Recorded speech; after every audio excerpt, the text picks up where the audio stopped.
एक बैल जंगलात चरण्यासाठी जात असे. त्या जंगलात जवळच गवताळ कुरण होते.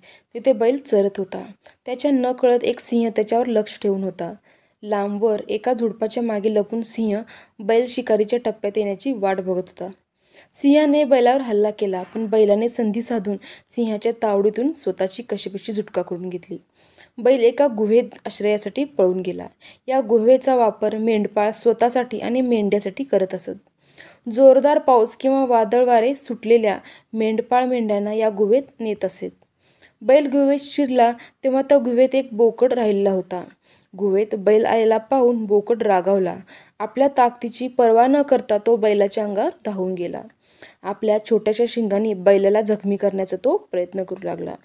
बैल त्याला काहीच प्रतिकार करत नव्हता.